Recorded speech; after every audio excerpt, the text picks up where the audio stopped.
charges supporting industries to invest in the development of infrastructure to boost tourism arrivals in Malaysia. Globally, tourism represents one of the main income sources for many nations. As mentioned by Encik Arshad Muhammad Ismail just now, for 2018, we are looking at 84 billion ringgit, and that's a substantial sum by any standards.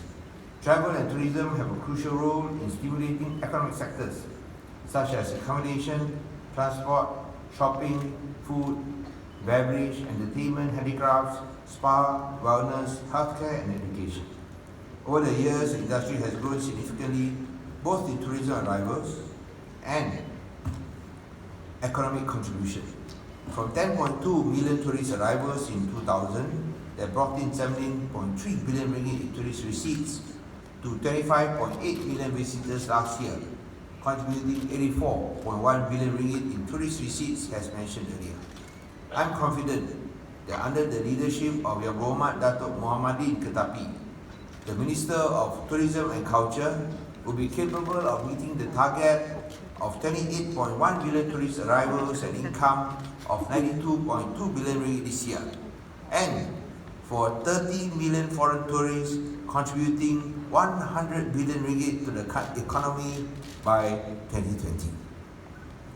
It goes without saying that growth in our tourism industry will bring spillover effects throughout the wider economy and across many sectors.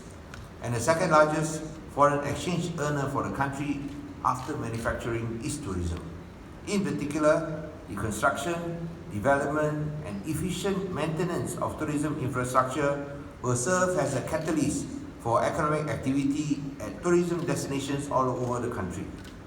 It is with this in mind that the government has decided to relaunch the Tourism Infrastructure Fund under Budget 2019 as part of our initiative to enhance and improve the existing tourism facilities in Malaysia. This fund has been managed by Bank Pembangunan Malaysia and will continue to be managed by them.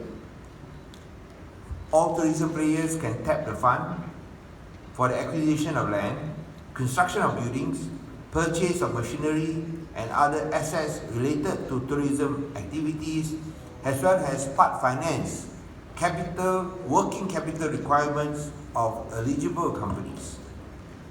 For the Tourism Infrastructure Fund, we hope that it could play a catalytic role to spur investments in the development of tourism facilities.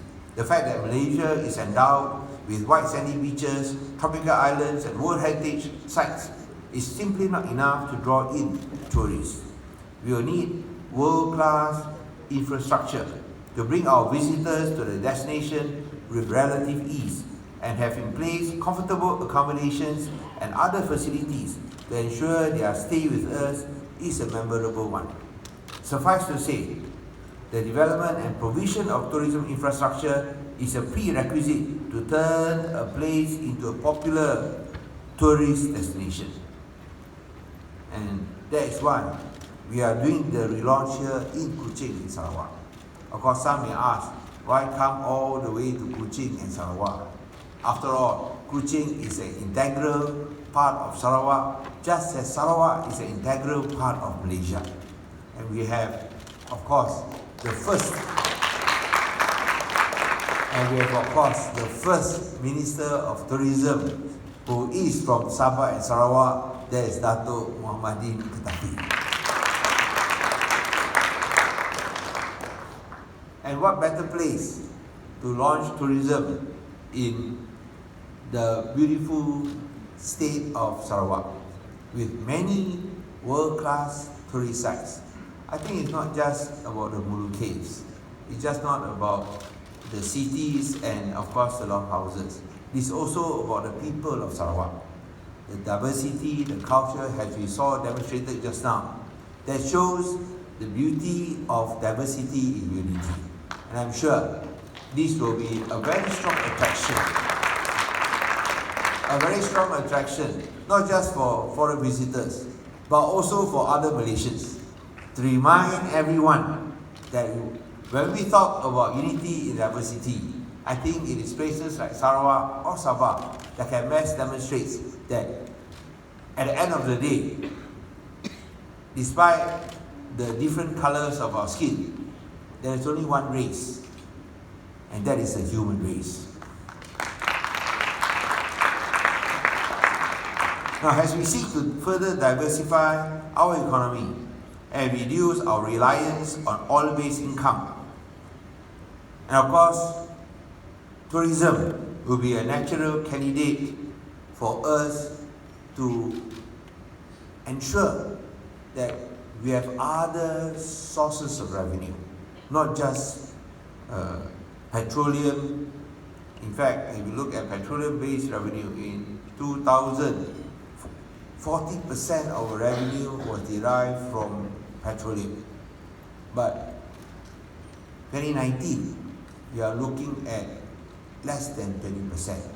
So we have halved our reliance on petroleum-based revenue from 40% in 2000 to only 20%. And this is due in no small part to the contribution from the tourism sector.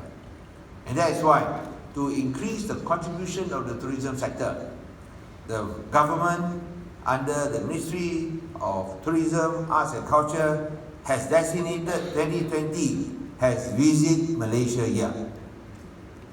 And with this 1 billion ringgit tourism infrastructure fund, this is your opportunity to get the necessary financing to grow your business, or even for those who have not gone into tourism, to start afresh.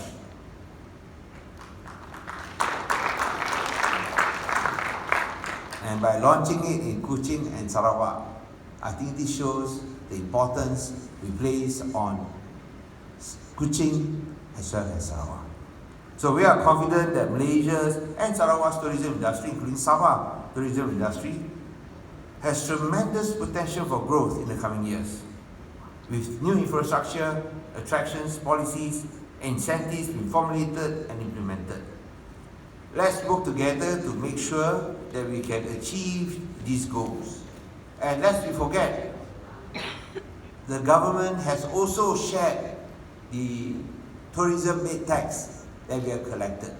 The previous government promised to give you 50%.